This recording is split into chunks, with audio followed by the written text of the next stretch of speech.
ce MOOC est une réalisation en partenariat avec la Grande École du Numérique et le pôle Léonard de Vinci. Alors, vous le savez, ces webinaires sont participatifs et gamifiés. Donc, lorsque vous entendrez ce son, ce sera le temps du quiz. Il faudra alors sortir vos smartphones et notamment une application de QR Code Reader pour pouvoir flasher nos QR et ainsi accéder aux différents quiz et sondages qu'on va vous proposer tout au long de ce webinaire. Alors, au programme de ce jour, la multimodalité en formation pour les adultes. On va vous accompagner tout au long de ce webinaire, notamment avec différents intervenants. Arnaud Linzer, qui est chef de projet Digital Learning au pôle Léonard de Vinci et auteur principal de ce MOOC. Bonjour Arnaud. Bonjour Cora, bonjour Bertrand, j'espère que vous allez bien. Bonjour à tous. Bonjour Arnaud. Alors, on a un peu changé le setup pour ce webinaire. Arnaud est à distance et on retrouve ici dans notre studio Bertrand Jonquois, notre invité du jour. Alors Bertrand, tu es responsable du Master Digital Marketing et Data Analytics de l'EMLV et de l'IM, les deux grandes écoles de management et de web multimédia du pôle Léonard de Vinci. Mais tu es également co-créateur du podcast Le Gagne-Pain. Exactement. Merci beaucoup de l'invitation. Bienvenue dans ce webinaire, Bertrand. Et puis, moi, évidemment, qui serai là pour animer ce webinaire. Donc, Cora Beck, directrice du département Innovation et Pédagogie Digitale du pôle Léonard de Vinci. Alors, au programme de ce webinaire, Arnaud, de quoi vas-tu nous parler ?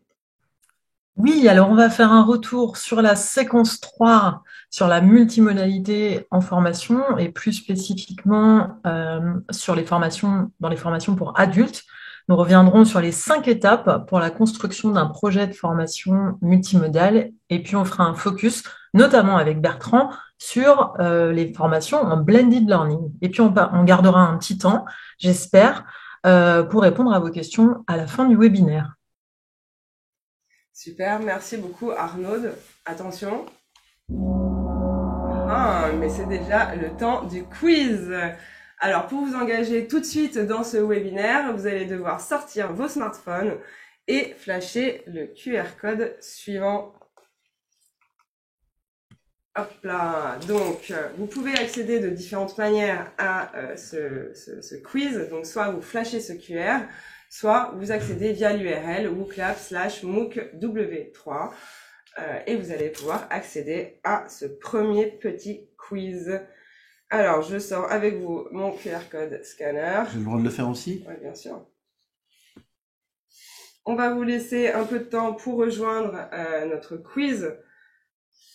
Un peu de patience, il n'y a pas de questions pour le moment, c'est normal. Je vais passer la main à Arnaud Linzer qui va partager son écran et vous lancer ce premier quiz. Alors, je partage. Voilà, alors, je remets, hop, comme d'habitude, vous pouvez flasher le QR code comme Cora vous l'a dit, ou vous connecter sur Wooklap en mettant le petit code, vous êtes habitués maintenant. Et puis, je vais lancer la première question. Alors, je vais vous laisser un petit peu de temps pour la lire avant de lancer. Alors, première question, quelle est la définition de la multimodalité? 4 choix. Attention, peut-être avec des petits pièges ou des petites blagues. C'est parti. Alors là, l'idée, c'est de voir si vous avez bien suivi la séquence 3 du MOOC, si vous avez fait vos devoirs. Et on commence évidemment par la thématique centrale de cette séquence, la multimodalité et sa définition.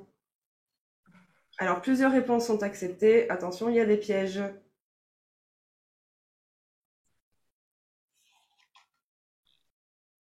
Voilà, je vois que ça bouge. On va vous laisser un petit peu de temps. Vous voyez, il vous reste 1 minute. On a décidé d'allonger le temps du chrono puisque c'était des retours qu'on nous a fait que c'était un petit peu trop rapide. Donc voilà, là on vous donne un peu de temps pour réfléchir et notamment ne pas tomber dans nos pièges.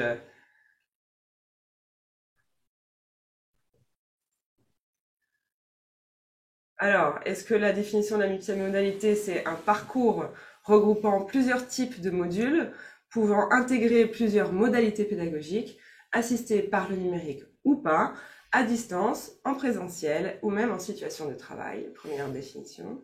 Est-ce que c'est une approche qui combine des sessions de formation présentielle et distancielle, synchrone ou asynchrone? Est-ce que c'est un parcours où je prends le vélo, puis le bus, puis le métro, puis le train, hein? Ou est-ce que c'est la réponse 1, ou plusieurs d'entre elles?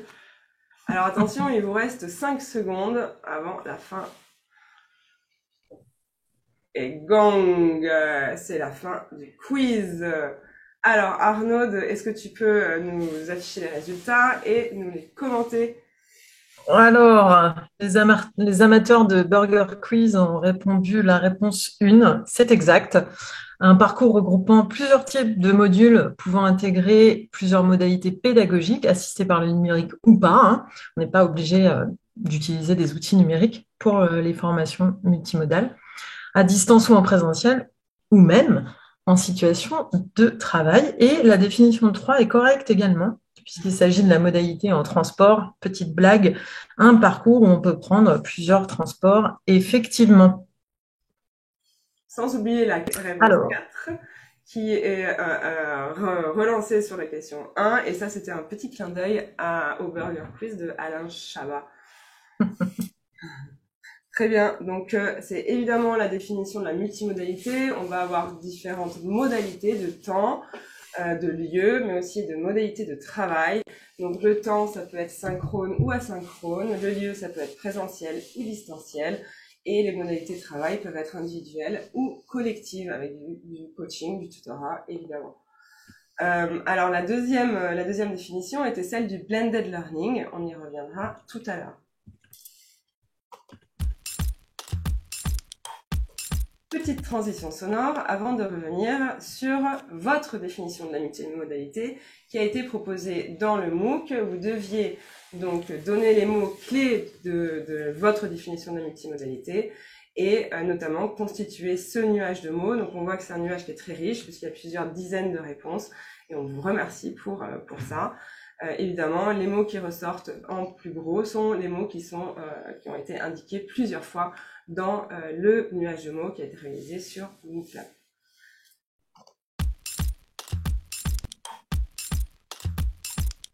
Alors, un petit focus sur le challenge qu'on vous a proposé dans cette séquence 3. Il s'agissait donc de scénariser une séquence, donc ce sont plusieurs séances associées au sein d'une même séquence d'apprentissage, et de déterminer à quel moment vous alliez proposer quelle modalité d'enseignement et d'apprentissage, du distanciel, du présentiel, de l'individuel, du collectif, du e-learning. Alors Arnaud, on est très très contente puisque il y a beaucoup de posts sur le Miro, sur les Padlet qui ont été réalisés par les suiveurs, les MOOCers embarqués aux apprenants. Je crois que tu avais un petit conseil à donner pour ceux qui n'ont pas réussi à intégrer les liens de leur Miro sur le Padlet. oui, c'est exact. Alors oui, merci pour la richesse des posts, hein. C'était super intéressant. Il y a même des gens qui ont fait l'effort de faire cette transformation, de scénariser leur parcours, même s'ils ne trouvaient pas la référence dans France Compétences. Donc vraiment top. Attention, effectivement, quand vous partagez un lien avec Miro, en haut à droite, vous avez un petit bouton Share. Et il faut bien inviter les gens à pouvoir le voir. Donc, c'est can view et pas can edit parce que sinon, vous pouvez changer. Mais par exemple, si vous voyez les petites, je sais pas, petites vignettes jaunes que vous voyez là, c'est parce que vous n'avez pas partagé de manière adéquate, on va dire, le lien. Donc, c'est resté en privé. Donc, attention quand vous partagez quelque chose, que ce soit avec Miro ou avec un autre outil, que ce soit bien visible pour tout le monde. Super, merci beaucoup Arnaud pour ces conseils d'utilisation des outils. On sait que c'est pas facile de prendre en main des nouveaux outils, mais Miro est du whiteboarding que nous on recommande fortement d'utiliser. Alors, à présent, on va passer à la suite. Alors, je n'ai plus... Ouais, merci. La multimodalité en formation, Arnaud, tu vas nous faire un petit récap de la définition de la multimodalité et notamment des étapes pour la construction d'un projet de formation multimodale. Oui, alors tout à fait, on va revenir sur les 5 étapes pour la construction d'un projet de formation multimodale, comme on l'avait vu dans le MOOC, dans la séquence 3. Donc, la première chose à faire, c'est d'analyser les besoins et les ressources qui existent, à savoir les besoins en formation, en accompagnement, mais aussi les besoins en matériel. Quels sont le matériel, les équipements nécessaires en interne? Est-ce que l'expertise humaine est suffisante? Parce que souvent, on ne se pose pas la question parce qu'on pense que c'est acquis. Est-ce que l'engagement des formateurs est suffisant pour faire évaluer leurs pratiques? Est-ce que leur équipement informatique est OK? Et aussi celui des apprenants, quel est leur usage du numérique, leur autonomie, leur niveau de confort, etc., etc. La deuxième étape, Dans la deuxième étape, il s'agit d'identifier les objectifs pédagogiques de la formation ou reprendre le syllabus du cours existant et organiser la formation en blocs, modules, puis en séquence, puis en séance, puis en activité. Voilà. La troisième étape, c'est bien entendu la digitalisation des contenus, donc la création de vos ressources multimédia à l'aide de moyens techniques. On en a vu quelques-uns dans le MOOC, par exemple Canva, qui peut vous permettre de créer soit des petites infographies, des images, etc., etc. La quatrième étape, il s'agit de l'intégration des contenus sur la plateforme par le formateur, par un ingénieur pédagogique. Et la dernière partie, c'est l'analyse des résultats, donc on appelle Learning Analytics ou KPI, peu importe, suivi d'un REX, parce que c'est important de pouvoir avoir une réflexion sur ce qui a été mené. Alors, un REX, pour les non-avertis ou les néophytes de ce type d'acronyme, c'est bien un retour d'expérience. L'idée, en fait, c'est d'analyser ce qui a fonctionné, ce qui n'a pas fonctionné pour, dans un processus itératif d'amélioration continue de vos formations. C'est une étape qui est extrêmement importante et qui est malheureusement assez régulièrement oubliée par les formateurs, mais aussi par les institutions. Alors, on a aussi un autre acronyme, c'est le RAR, RAR pour résultats, analyse et recommandations. Donc, à la suite de votre REX, l'objectif, c'est de proposer des solutions de remédiation aux problématiques que vous avez pu rencontrer sur votre dispositif pédagogique, auprès de vos enseignants comme auprès de vos apprenants, et donc de proposer une amélioration.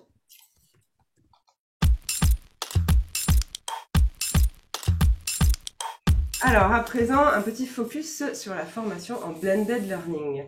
Arnaud, avant de nous faire un récap sur les différentes étapes de mise en place de ce type de dispositif pédagogique, est-ce que tu pourrais nous donner une définition claire du blended learning et surtout identifier les différences avec un parcours multimodal? Oui, alors on a vu la définition de la multimodalité, là où le blended learning est différent, donc on appelle ça aussi la formation mixte, c'est-à-dire que c'est un dispositif qui combine 2 modalités d'apprentissage, donc le e-learning ou le digital learning, qui est l'apprentissage en ligne, et le présentiel, donc la formation plutôt classique. On peut mélanger les deux avec un ratio tout à fait variable, on peut faire 80% présentiel et 20% à distance, peu importe.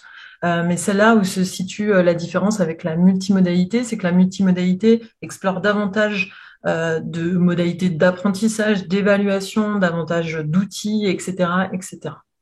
Voilà, donc le blended learning se focus surtout sur 2 approches, sur 2 modalités.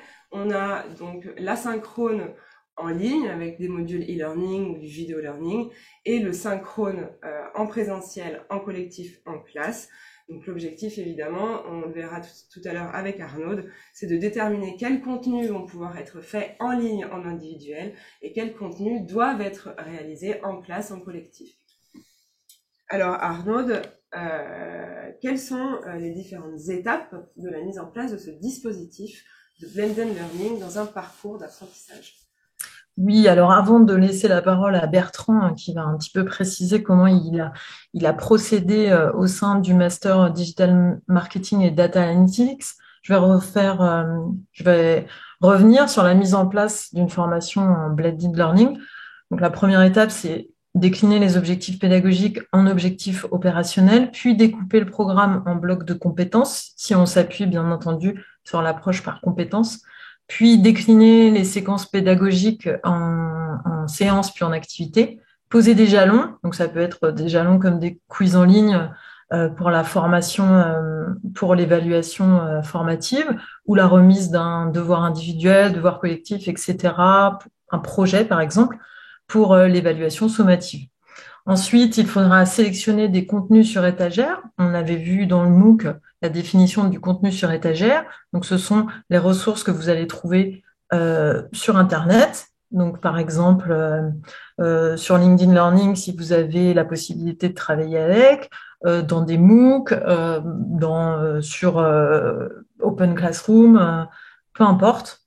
Ensuite, il s'agira de créer des activités gamifiées si vous le pouvez, et puis ensuite de modéliser cette formation de manière visuelle sur un outil de whiteboarding, mais on peut aussi tout à fait utiliser un bon vieux crayon et un papier, ça marche super bien, ou un Word, pas de problème. Super, merci Arnaud. Alors, à présent, on va donner la parole à notre invité spécial, Bertrand Jonquois. Alors, Bertrand, tu as déployé un dispositif pédagogique en blended learning dans ton master Digital Marketing et Data Analytics du Pôle Léonard de Vinci. Pourquoi avoir fait ce choix de déploiement? Quels sont les avantages d'un parcours en blended learning par rapport à une formation plus classique? Alors, je dirais que le premier avantage, c'est que pour des étudiants dans ce master qui sont en 4e et en 5e année, c'est d'institutionnaliser l'idée qu'il faut apprendre à apprendre. Hein, et que, comme pas mal d'études le disent, une bonne partie des métiers de demain n'existent pas encore, et donc il va falloir les apprendre tout au long de son parcours professionnel. Donc commencer déjà à le faire en cours avec les intervenants me semblait très utile. Et évidemment, ça a été le premier choix. Mais il y a un deuxième choix, peut-être que je pourrais aussi évoquer, qui est que quand on réunit des étudiants en 4e année, on a aussi une hétérogénéité de connaissances. Et que le fait de permettre, avant les cours, d'apprendre un certain nombre de choses avant de rencontrer l'intervenant, c'est évidemment aussi un moyen de rendre plus homogène la classe au moment où il va y avoir le cours en présentiel. Mmh. Donc en fait, tu vas identifier des prérequis nécessaires au suivi de ton cours et identifier peut-être à travers une évaluation diagnostique quels sont les manques de certains de tes étudiants et comment tu vas pouvoir y remédier ensuite par la suite. Donc le blended, ça peut marcher comme ça, hein, l'avant, des évaluations diagnostiques, mais également sur le modèle de la classe inversée, tu vas pouvoir proposer des contenus à réaliser en autonomie à la maison via du digital learning, via du video learning, etc.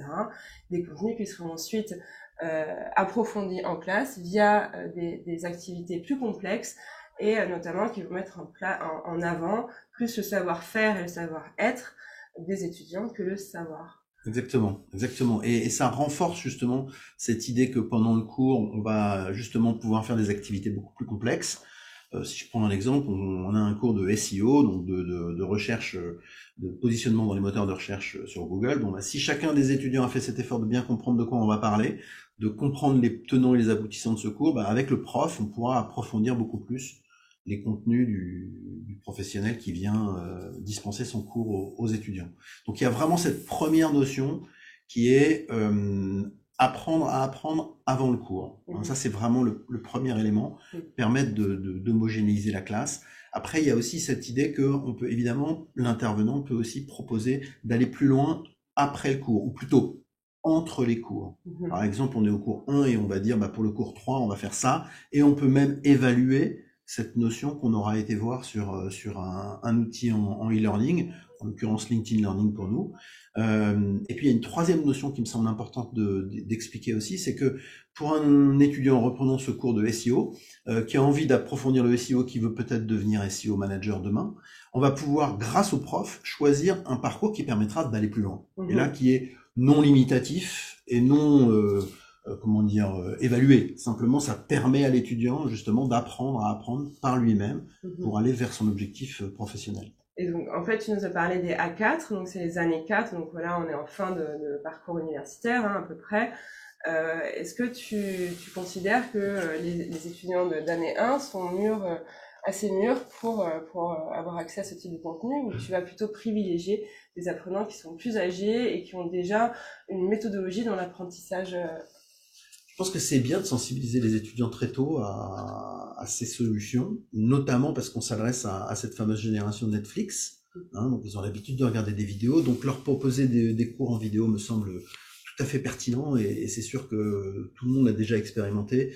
Voilà, faire lire des documents, lire des livres, aller dans la profondeur qu'on a pu peut-être connaître à une certaine époque est beaucoup plus complexe pour les étudiants de cette génération-là.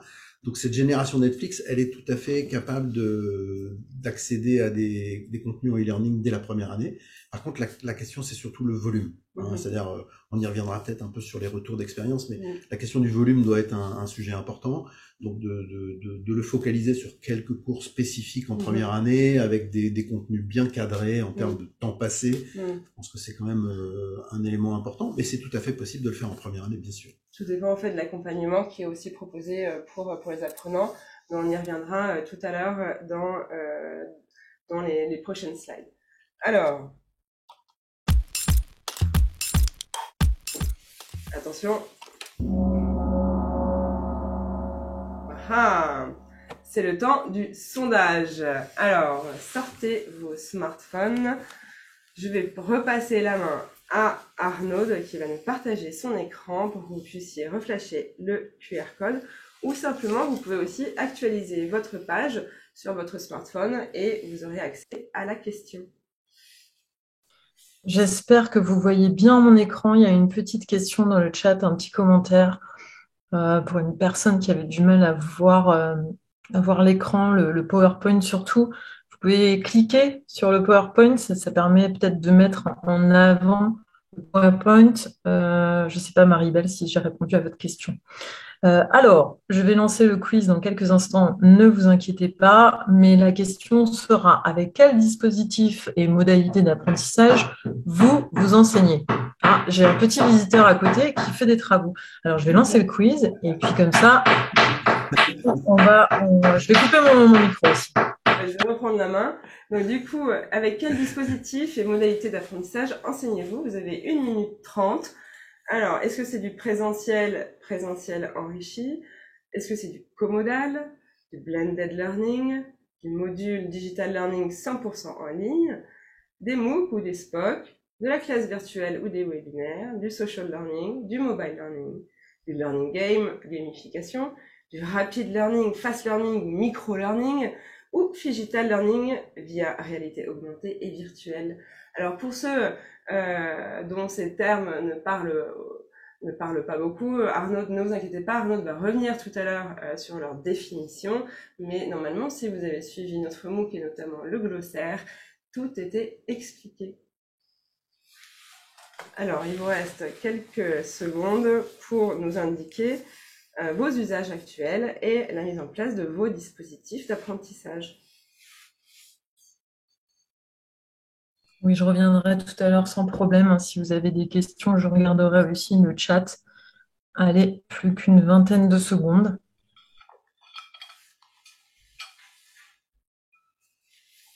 Alors, on voit que les dernières propositions ne font pas l'unanimité. Est-ce que c'est une question de compréhension de la terminologie ou est-ce que c'est trop encore anecdotique dans les formations pour C'est possible. adultes? C'est possible. Et voilà, gong, le quiz est fini. Alors Arnaud, quels sont les résultats? Quelles tendances est-ce qu'on voit apparaître chez nos MOOCers? Alors, je vois beaucoup de présentiel enrichi. Je fais un petit retour sur le présentiel enrichi. C'est l'utilisation, par exemple, de médias en classe. Vous le faites sans doute naturellement, par l'intermédiaire, par exemple, d'un tableau numérique interactif. Comodal, je refais un petit point.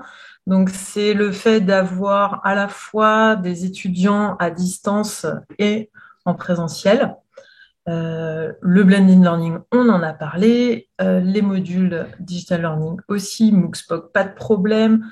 Peut-être une différence entre le mobile learning et rapid learning, fast learning.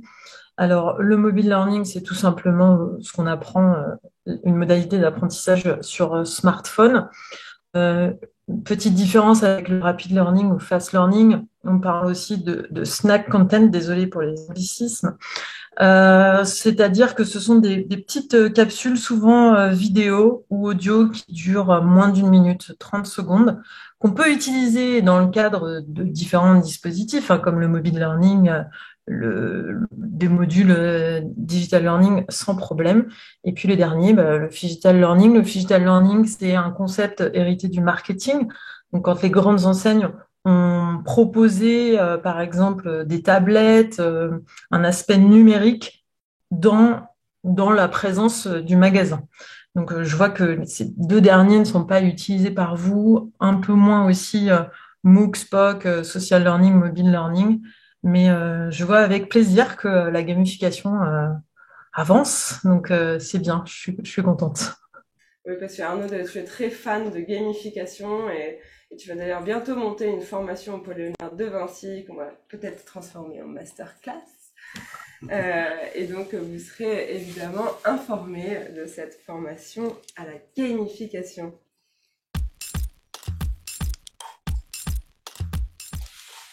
Alors, pour continuer, Arnaud, tu vas maintenant nous expliquer la méthodologie que tu as suivie pour designer la formation qui a été proposée, enfin l'exemple de scénarisation que tu as proposé sur Miro pour le challenge des MOOCers. Quelle méthode tu as suivi et comment est-ce que tu as réalisé à scénariser ta séquence via l'approche par compétences? Oui, alors je vais partager avec vous mon écran et puis on va faire un retour non seulement sur le Miro et puis je vais vous montrer brièvement ce que j'ai utilisé. Alors, si vous vous souvenez, il s'agissait de la formation de développeur informatique. Donc, j'ai été chercher tout simplement, voilà, les référentiels. J'espère que vous voyez mon écran. Vous pouvez mettre un pouce. Le référentiel sur France Compétences, donc qui découpe les activités, donc les blocs de compétences avec tout le référentiel de compétences, mais aussi le référentiel d'évaluation. Donc ça, c'est hyper important avec les critères. Vous pouvez vous en inspirer. C'est absolument génial. C'est une mine d'informations. Donc si vous avez la chance d'avoir une formation sur laquelle vous travaillez qui est répertoriée sur France Compétences, franchement, je vous invite à aller y faire un tour.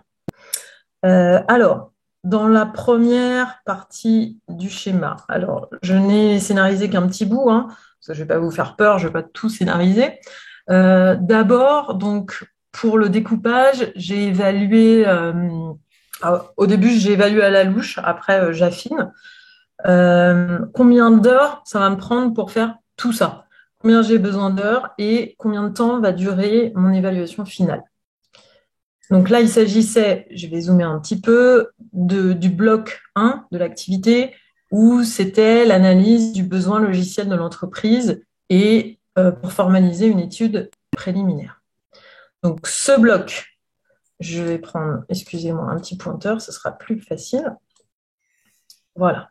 Je l'ai découpé en plusieurs morceaux et ce petit bloc ici, donc l'activité 1, je l'ai découpé ensuite en 2 séquences. Donc, n'oubliez pas la différence entre séquence, séance. Donc, à l'intérieur d'une séquence, on peut avoir plusieurs séances. Et puis après, les activités, mais ça, vous savez. Donc, séquence 1, il s'agissait de la rédaction d'un cahier des charges fonctionnel avec plusieurs activités à l'intérieur. Et la séquence 2, utiliser la méthodologie agile pour communiquer la portée d'un projet avec, de même, plusieurs activités. J'ai collé mon évaluation finale ici. Donc, c'est la rédaction d'un cahier des charges fonctionnel pour un site web e-commerce. Là, je me suis basée vraiment sur une approche par projet, avec un projet réel, avec la rédaction d'un cahier des charges véritable. Alors, on continue un petit peu. Je vous refais un point sur la légende. Donc moi, j'aime bien utiliser les couleurs et les légendes pour que ce soit bien clair pour moi. Utiliser un peu toujours les mêmes codes. Comme ça, d'une formation à l'autre, je ne suis pas perdue. Donc, vous avez tous les codes ici, donc P, présentiel, classe virtuelle, etc. Les modalités ici, donc individuelles, en groupe classe formateur et étudiant, en groupe seulement avec les étudiants et le tutorat en ligne qui est super important. Et puis les modalités voilà, synchrone et asynchrone. Donc je dézoome et je vais vous montrer une petite partie, on va peut-être pas tout faire quand même. Donc la séquence 1, je vous rappelle, le programme, c'était la rédaction d'un cahier des charges fonctionnel avec les différentes activités. Donc, je me suis posé la question, OK, qu'est-ce que je travaille? Qu'est-ce que je vais travailler à distance? Qu'est-ce que je vais travailler en présentiel? Je vous rappelle, le vert, c'est pour la synchrone, donc à distance, et le bleu, c'est pour le synchrone en présentiel. Alors, comment faire? Je vous ai conseillé dans le MOOC, et je pense que Bertrand et Cora seront d'accord avec moi, on va plutôt travailler des contenus qui ne vont pas beaucoup changer dans le temps, plutôt à distance. Donc, dans le MOOC, on a parlé des contenus froids, un terme hérité du marketing également, et des contenus chauds. Donc, des contenus chauds, c'est au contraire des contenus qui vont évoluer rapidement, comme des tutoriels sur un logiciel, sur l'actualité, comme ça, c'est des contenus chauds. Au contraire, la théorie, ce sera plutôt du contenu froid. Donc, moi, je vais garder à distance tout ce qui est contenu froid, parce que c'est plus facile peut-être pour les apprenants de prendre leur temps sur la théorie. Et je vais travailler en classe tout ce qui relève de la pratique, de la mise en situation, des jeux de rôle, etc., etc. À distance, je garde un moment de tutorat pour accompagner mes étudiants parce que je pense que c'est important, de même qu'en présentiel, hein, mais à distance, c'est d'autant plus important parce que selon la maturité, les habitudes d'apprendre à apprendre, voilà, les gens ne sont pas tous logés à la même enseigne. Donc, il faut vraiment accompagner les apprenants. Donc, ici, dans la séquence 1, tout ce qui concerne la théorie sur le cahier des charges, je vais le mettre ici avec une évaluation de diagnostic, des vidéos, des textes, etc. À la fin, une petite synthèse et surtout une évaluation formative pour savoir où ils en sont et puis pour que les apprenants sachent aussi où ils en sont.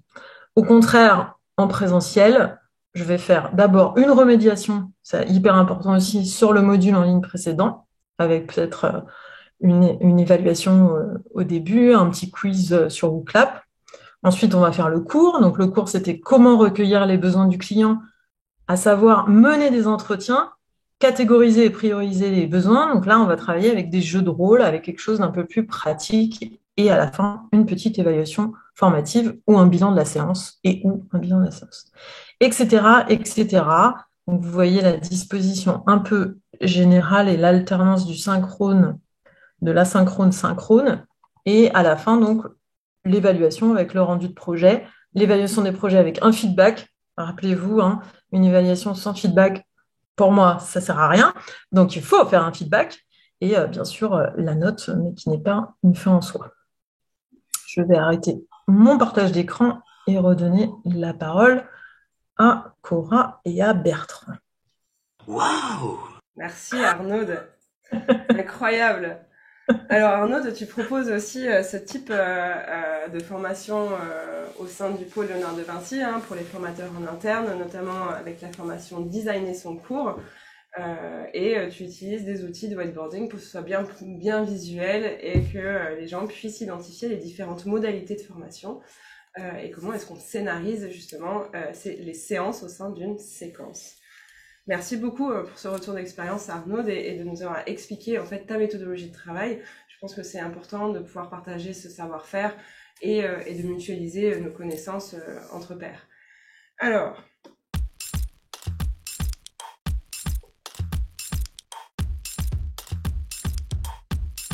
Alors Bertrand, là on vient de voir la proposition de design d'Arnaud.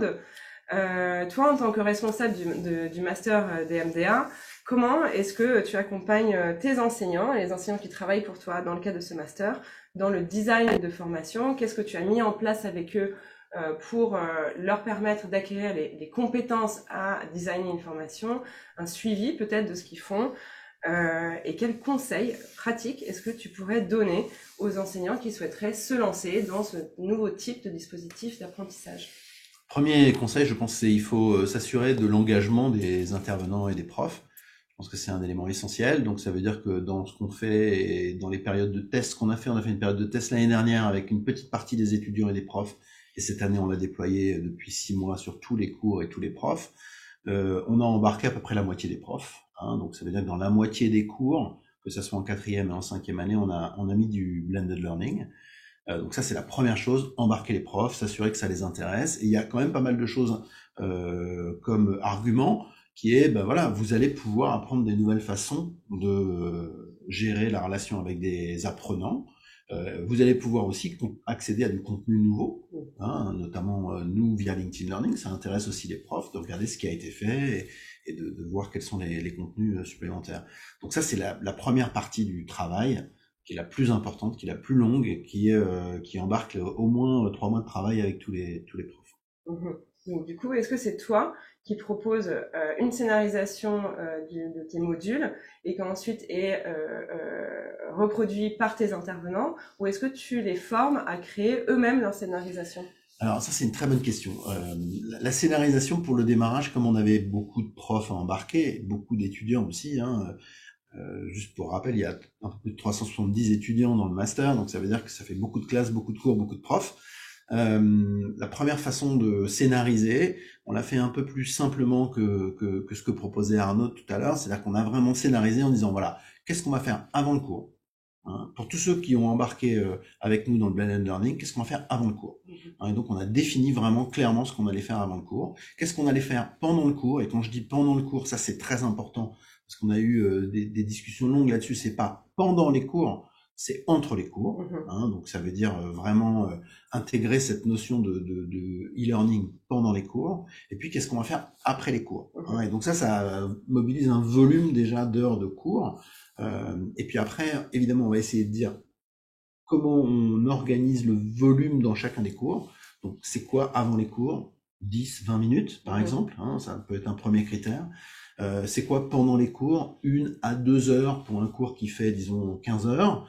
Et puis après les cours, c'est un peu illimité, on peut dire ce qu'on veut. Et puis après, il y a un troisième critère dans notre scénarisation qui est qu'est-ce qu'on mesure? Qu'est-ce qu'on valide?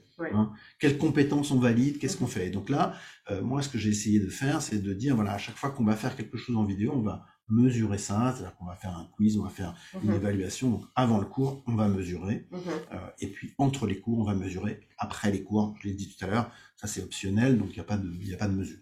D'accord, donc c'est bien la 5e étape dont parlait Arnaud tout à l'heure, c'est vraiment les Learning Analytics, voir quel est l'engagement des apprenants sur ce type de formation, leur taux de complétion, leur taux de réussite. Est-ce que ce type de dispositif pédagogique leur convient ou pas? Quelles sont les choses à mettre en place pour mieux les accompagner si le besoin se faisait sentir? C'est clair, il faut pas rester dans le brouillard. Moi, j'aime bien utiliser de temps en temps des images un peu simples, mais il faut de la lumière, quoi. Donc, si on éteint les phares et qu'on continue à rouler, on ne sait pas ce qui se passe. Donc, il faut en permanence allumer la lumière et voir ce qui se passe. Et donc, effectivement, on regarde le nombre de vidéos vues, on essaie de regarder absolument tout pour comprendre les usages. Donc, tu parlais des enseignants tout à l'heure. Est-ce que tu vas cibler des enseignants pionniers, ambassadeurs, qui sont acculturés au digital et qui vont te permettre un petit peu de de prêcher la bonne parole dans le reste du corps enseignant? Ou est-ce que tu te focuses plutôt, tu te concentres sur les non-pionniers, les non-acculturés au digital, parce que c'est en réalité la plus grosse masse d'enseignants et pour mieux les accompagner? Alors ça, c'est une question difficile pour nous, parce que globalement, dans le Master Digital Marketing et Data Analytics, on a beaucoup de pionniers. Et on a énormément d'enseignants professionnels qui viennent dans le Master. Donc ça veut dire que quand même la grosse majorité, elle est déjà dans cette logique-là. Et moi, le critère, parce que c'était la première année qu'on mettait ça en place de façon massive, c'était d'abord de demander ceux qui étaient volontaires, ceux qui avaient envie de le faire. Alors évidemment, dans la deuxième session, l'année prochaine, on va sûrement réfléchir un peu différemment, et on va aussi aller chercher un peu les réfractaires en se disant, sur ce cours, ça serait aussi intéressant de le faire, et on l'a pas fait l'année dernière. Mais au départ, on a d'abord, grosso modo, demandé aux gens de lever la main, et on a pris ceux qui levaient la main. Et on les a accompagnés. Hein. Donc là, il faut pas l'oublier, il y a un gros travail qu'on a fait d'ailleurs ici au pôle Léonard de Vinci avec chacun des profs, hein, pour les accompagner, leur expliquer ce qu'il fallait faire. Donc tu es bien passé par la première étape, qui était l'analyse de ton existant, le niveau d'acculturation de tes enseignants à la culture digitale, à leur maîtrise des outils, à leur volonté de te suivre dans ce nouveau projet. Exactement. Et puis après, tout à l'heure, j'ai entendu Arnaud qui disait quelque chose de vraiment important. Qu'est-ce qu'on fait comme retour d'expérience? Donc, on peut en faire plusieurs des retours d'expérience. Et là, on a à la fois le retour d'expérience des profs, mais aussi le retour d'expérience des étudiants. Hein, donc, ça faisait peut-être partie des questions que tu avais, je sais pas, mais en tout cas, c'est un élément important. On commence à avoir des vrais retours d'expérience des étudiants, notamment des étudiants qui ont déjà fini leur parcours parce qu'ils sont en 5e année et qui sont déjà partis en stage. Hein, donc, on a vraiment eu un moment d'échange avec ces étudiants. Et une des questions qui résume bien le sujet, c'est jusqu'à quand on a accès à LinkedIn Learning? Parce qu'on aimerait bien continuer à l'utiliser. Donc ça, c'est déjà très favorable. Ça veut dire qu'ils se sont rendus compte que c'était très utile et que ça leur a été utile notamment pour leur charge de boulot. Donc tu as généré beaucoup d'adhésion à l'outil et dans l'apprendre à apprendre, en fait, ils ont beaucoup appris de cette expérience. Exactement. Donc ça, c'est vraiment top. Merci pour ce retour. Alors, accompagner les apprenants, justement, ça me permet de faire ma transition. Merci Bertrand. Accompagner les apprenants, c'est essentiel, hein, parce qu'on parle des utilisateurs finaux, de votre public cible. On parle souvent de la formation qu'on met en place pour les enseignants, mais encore assez peu de ce qu'il faut mettre en place pour accompagner les apprenants à la maîtrise, non seulement de la technique, mais aussi de la méthodologie d'apprentissage à distance. Et tu nous parlais tout à l'heure de l'apprendre à apprendre. Alors, pour commencer, là, on a eu différentes interventions. Donc, il y a Arnaud qui nous a proposé sa méthodologie pour modéliser, scénariser une séquence. Bertrand nous a fait son retour d'expérience. Maintenant, on vous donne la parole à vous, justement, sur l'accompagnement des apprenants. C'est vous qui allez pouvoir nous donner vos usages, votre expérience en premier, et ensuite, on reviendra dessus avec Bertrand. Alors, dans ce dernier sondage WooClap, on vous propose un brainstorming. Donc là, vous avez en fait le mode d'emploi de cette typologie de quiz sur WooClap. Donc, on va vous demander, lors de la mise en place d'un dispositif de formation multimodale, comment accompagnez-vous vos apprenants avant le dispositif, pendant le dispositif et après ce dispositif. Donc, Bertrand nous a déjà donné plusieurs exemples pendant son intervention. Donc l'idée c'est de sélectionner la catégorie avant et de remplir la petite fiche que vous avez là et de l'envoyer et de faire pareil pour le pendant et l'après. Donc nous on vous a donné quelques exemples pour que ce soit plus parlant. Donc avant, voilà, je vous laisse en prendre connaissance. Vous allez la retrouver dans quelques instants sur le quiz. Donc voilà, nous ce qu'on a recensé déjà. Alors c'est évidemment pas exhaustif. L'objectif, c'est que vous nous donniez vos idées et vos usages de l'accompagnement apprenant. Alors, Arnaud, je vais te laisser la main pour lancer ce brainstorming sur WooClap. Voilà. Alors, j'espère que vous avez pu prendre connaissance de tout ce qu'on avait marqué.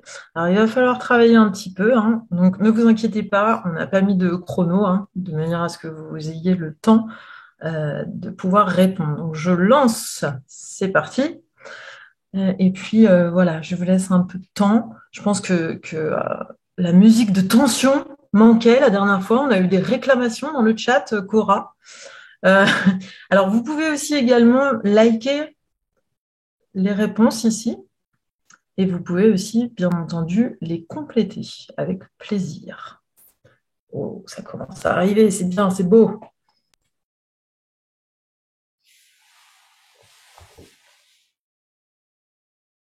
Alors, n'oubliez pas, vous pouvez liker en fait les propositions des autres, donc ça va vous permettre de les faire remonter en fait dans la liste. Ah voilà, bah, vous l'avez déjà fait de vous-même. C'est excellent. Oui. Vous devenez incollable avec Wooplap.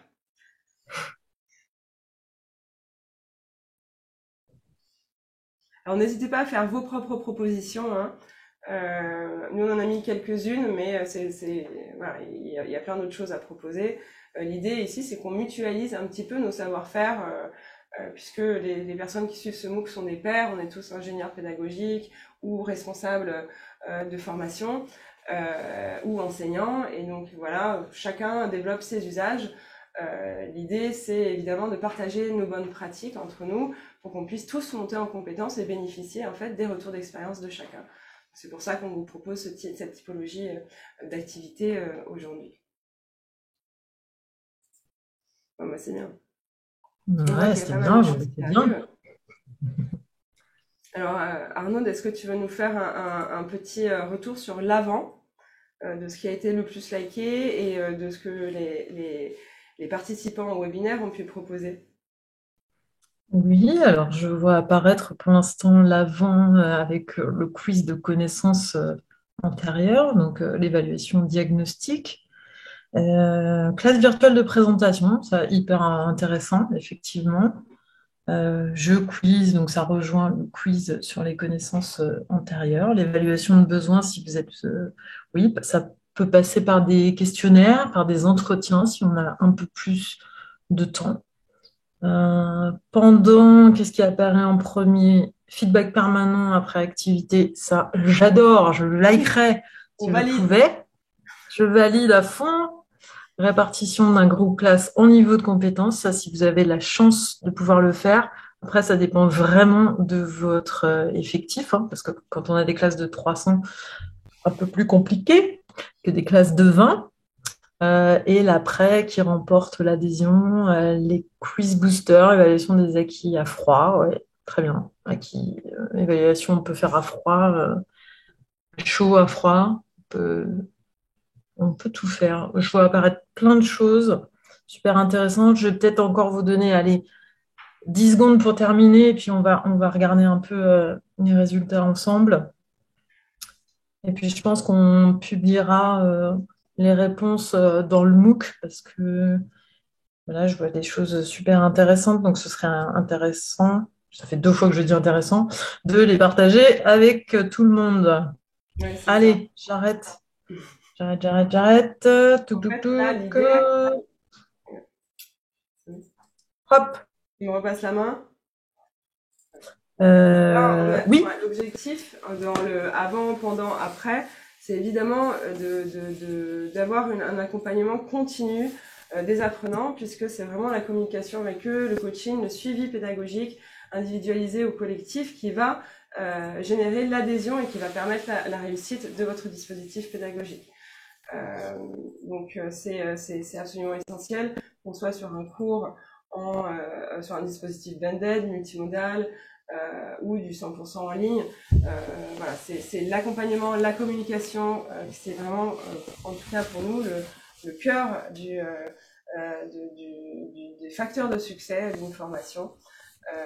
Donc c'est absolument essentiel de pouvoir proposer des activités avant, pendant, après, différentes modalités d'accompagnement et de quiz pour générer de l'engagement de vos apprenants dans leur formation.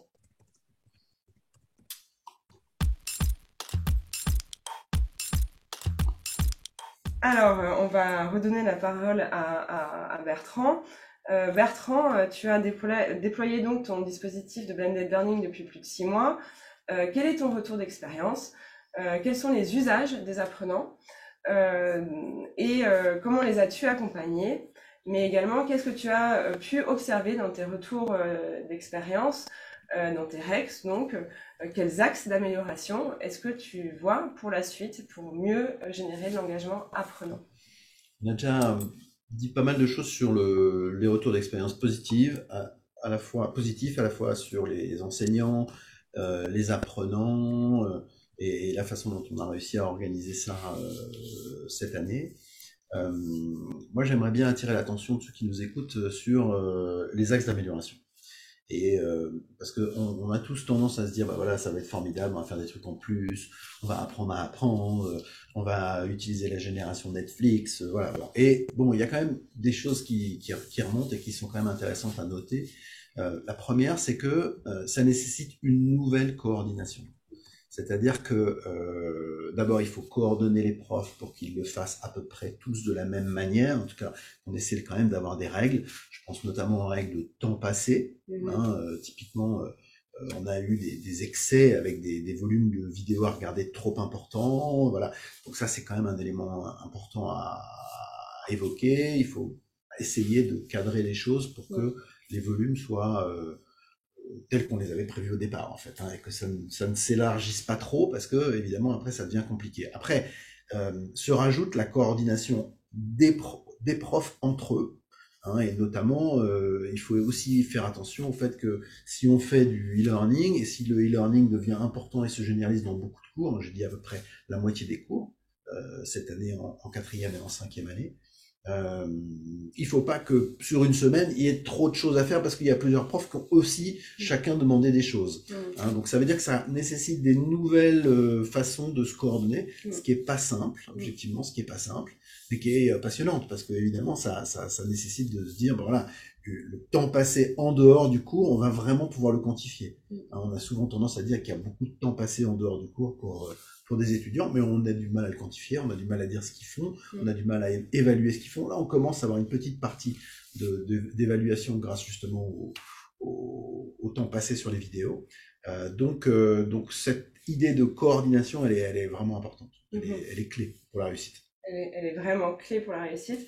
Après, est-ce que nous, on a noté qu'il était possible en fait de tricher sur ce type de contenu, et en fait, on observe dans nos Learning Analytics sur LinkedIn Learning que, par exemple, un tel a suivi 900 heures de vidéos en 2 jours.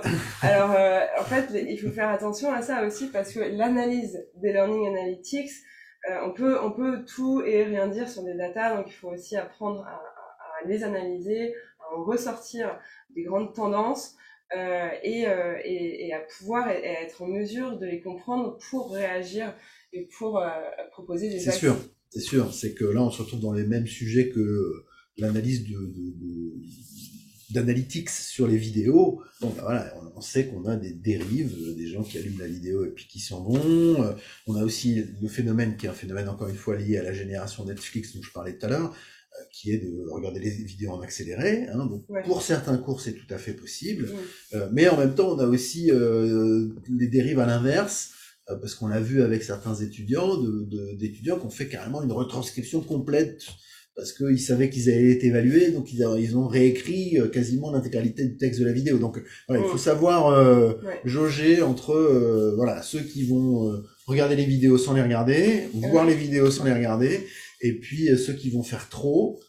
Donc ça, c'est vraiment un élément important de notre retour d'expérience qu'on va essayer de mettre en œuvre évidemment l'année prochaine pour améliorer ça encore. Okay.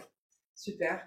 Merci beaucoup. Évidemment, l'objectif, c'est de pas surcharger les apprenants de vidéo learning, hein, parce qu'on le voit, si on propose un parcours vidéo learning qui fait 30 heures, avec je sais pas combien de dizaines de vidéos à visionner avant en classe inversée ou pendant le cours, on a une déperdition du niveau d'engagement apprenant qui est très forte. Donc vraiment centrer les contenus que vous allez proposer sur les essentiels, les prérequis, ce que vous allez voir en cours, et peut-être la plus grosse masse de vidéos pour aller plus loin. Exactement. Ensuite. Mais en tout cas, essayez de bien identifier les compétences que vous voulez ou les contenus que vous voulez proposer à vos apprenants, et ne pas non plus abuser sur la quantité de contenu à faire en autonomie à la maison. Je voudrais rajouter un point qui est important qu'on évoquait déjà tout à l'heure, qui est que la clé, c'est d'impliquer les profs, d'accord, parce que la qualité du contenu que les profs vont choisir, parce que c'est eux qui vont faire ce choix, à pas pouvoir connaître toutes les matières et toutes les vidéos de toutes les matières, c'est impossible. Donc ça veut dire que c'est une vraie implication des profs, et ce travail-là, il est vraiment clé. C'est-à-dire, il faut pas seulement dire c'est X minutes, c'est aussi la vraie qualité qui est vraiment en lien avec le cours. Donc ça, c'est un vrai travail de proximité avec les intervenants. Ouais, et d'identification des contenus qui sont pertinents pour Exactement. Ouais, parce qu'il y a certains contenus qui sont pas pertinents. Tout à fait. On a des cours où, franchement, le contenu n'a pas vraiment une valeur ajoutée. Ouais, tout à fait. Ce travail de proximité avec les intervenants, les profs, tout ça, c'est vraiment clé, est essentiel. Super. Alors, on arrive à la fin de ce webinaire. C'est le temps du Q&R. Vous avez posé vos questions dans le chat, Arnaud et notamment aussi Marjorie de la Grande École du Numérique, je salue maintenant, vous ont répondu au fur et à mesure de vos questions. Si vous souhaitez revenir sur certains points, hello, Marjo. Si vous souhaitez revenir sur certains points ou si des questions n'ont pas été éclaircies pendant ce webinaire, n'hésitez pas.